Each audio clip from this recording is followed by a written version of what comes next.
Okay, right. And so what about marketing and sales then? What do we, and by the way, the reason it's called Geodize in that space, Geodize 2, Geodize was the code name of the project invented by the scientists.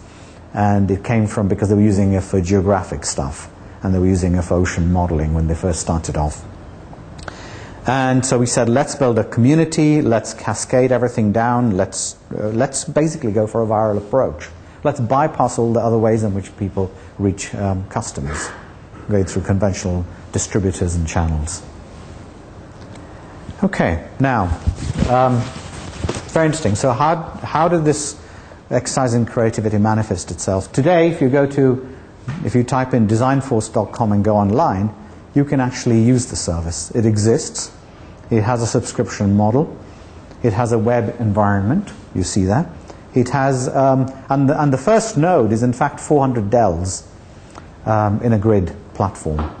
I had great pleasure in signing the purchase order to buy 400 Dell PCs in one go with several power supplies, because we basically built our own grid. So we had people, in an afternoon we built our own supercomputer, one grid node. And if we need additional nodes, we ordered another 400 Dells.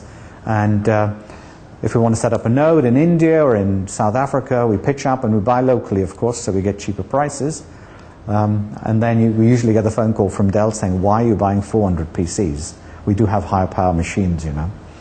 And our reaction to that is, no, we just want those machines. We want the lowest spec machine, because we're going to strip out quite a lot of stuff as well. So that's where the service is at today, which is it's up and running. It has novel technology buried under the bonnet, but the user doesn't see much of it. The user knows nothing about grid computing. None of the users even hear the word grid computing, and yet it's a key enabler. Users hear about optimization, but they don't know about the 35 years of applied maths and algorithms that have gone into it. They see a nice little icon that they click on. It says optimize. And the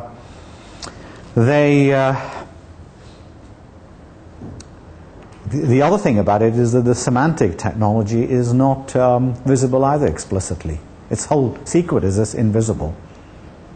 So visualization tools. And of course, when you do something like this, you find that the creativity changes the way, so your team becomes very creative.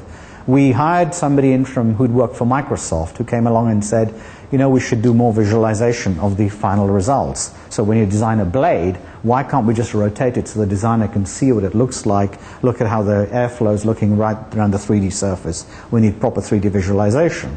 And we said, well, it's quite hard to do. And he said, no, it's not. Why don't we use the tool that the BBC and Microsoft use for IPTV, the Silverlight light player? And so we're using visualization technology that comes from a consumer television environment, and it works brilliantly. Another act of creativity. Okay, so that's Design Force. I guess what I'm trying to do is say to you that there are many, many ways to be creative, but it's about thinking about that. If you ask the investors about the service, they will not recognize any of this creativity at all. Yeah? The creativity they recognize is the one about the business model, which is a subscription model. Because they're sitting there looking and saying, aha, so now you can sign up. Oh, you mean you can sign up 200 companies in India over the web? Each of them will pay you £30,000 a year. Oh, that's great. And it's like the Sky model. Means you don't have to have a sales force once they're sold in. And all you have to worry about is churn. So different degrees of creativity appeal to different people. And the people who haven't really grasped the area, I think, where we haven't really exploited the biggest impact is in the way you sell it. Because you've moved from a situation where big companies employ sales forces, Microsoft, Oracle. They have teams and teams of consultant salespeople who go and sell the product. Can you imagine a situation where a major engineering company doesn't get a visit from a salesman but goes to a website and signs up? Because why? Because we give them a 30-day free trial to try it. And so what if they design all their products for the year using our tool? Eventually they'll come back to us. Okay? So all that I talk you here about free and not free in content and service starts to apply to business environments. Okay, so I'm going to, at that point, stop and talk about design force. So this has been slightly more professionally produced, and this material was all produced by a team in Mumbai in India, run by a man who's referred to as GS, G. Sundaraman. So these slides are courtesy of GS, and he runs the innovation team for Godrej. And there is a Cambridge connection, which is that the ideas behind this product were hammered out and developed at the Ignite program run by the Centre for Entrepreneurial Learning last summer.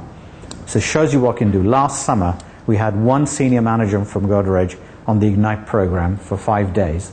And where are we? 10 months later, there's a product in the market. Okay? So the other thing about creativity is being able to do things fast. Okay, so this is, again, what you'll see is this is a vision that they started with, which was disruptive innovation, providing a new impetus to change things at the bottom of the pyramid and get at people who weren't typically using a particular kind of product. Yeah? So, January 2007, they conceptualized this product. So this is 2 years before the Cambridge workshop. Yeah, 1.5 years. 1.5 years before. And I'm not sure when the name Chota Cool was chosen, but for those of you who understand Hindi, know that Chota is small, and cool is cool, speaks for itself, I think, and cooling.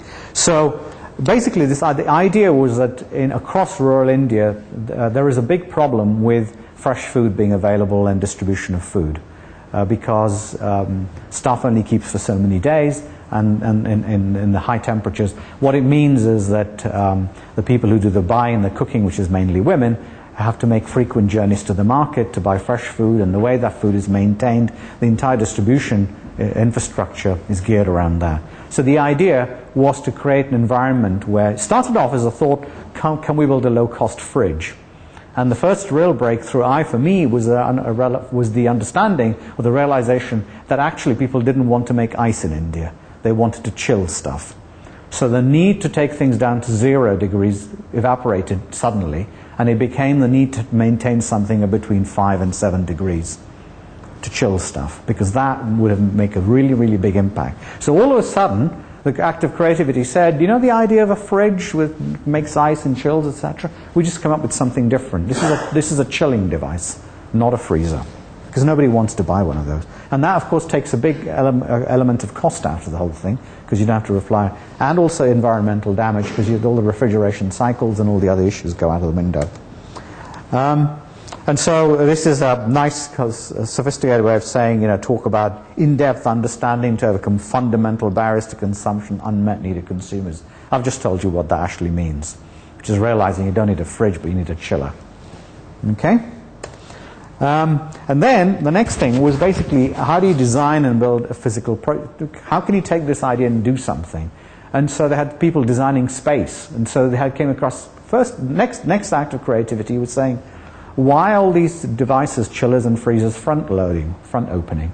Why? Because it's at this sort of height, it's easy to open, but from the ratio of a packing ratio point of view, how much material you can get in, a front loading device is very inefficient.